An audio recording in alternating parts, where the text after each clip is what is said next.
Slugs and Sloths. Another day. Do I really have to go out? Why can't I just sit here in my tree and lounge about and look down at the humans below as they hold up their little boxes and pout? What must I do, and what it must be like outside the zoo? I don't know, and I couldn't care less, to be honest with you. I just seek to maintain things for as long as I can.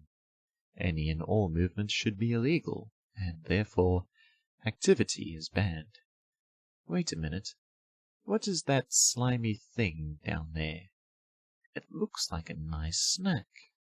But that would mean I would have to go all the way down to the ground and then climb up this tree to come all the way back. Why must everything be so hard and far away? Why is progress based around such mediocrity? Why do I have to go to the finish line?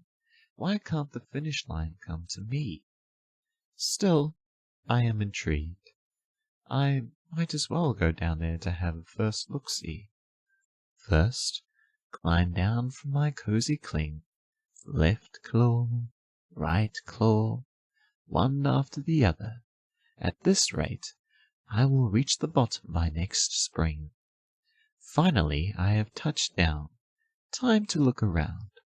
There isn't anyone else in here other than the loud person named Dave, the toucan that yaps about the sun and the weather and hasn't shut up in days. Now to crawl over to this little rock, and there it is, the little thing that made me come down from my spot. Hello. As I tried to greet him, he didn't pick up on what I said.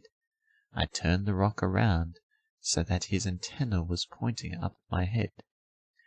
What brings you to this part of the zoo? I asked.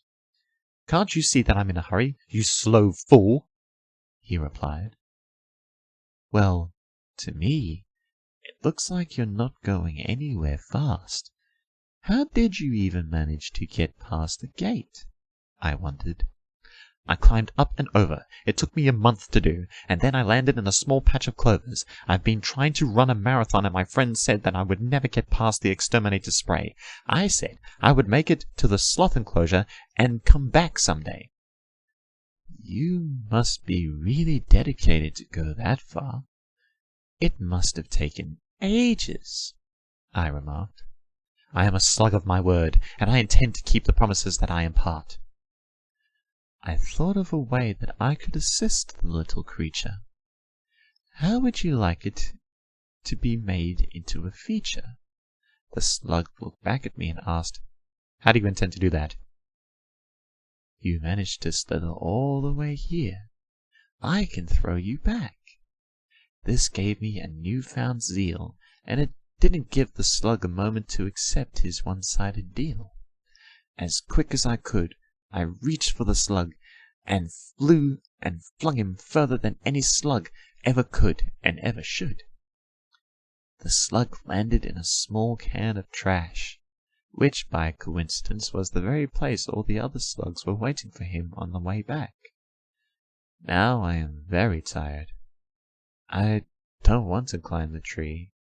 I think for now I will just lie on the ground and sleep. I shrugged as the slug was now the proud holder of the record that could never be lessened. A round the zoo trek in a time of 8 months, 17 days, 13 hours, 4 minutes, and 23 seconds.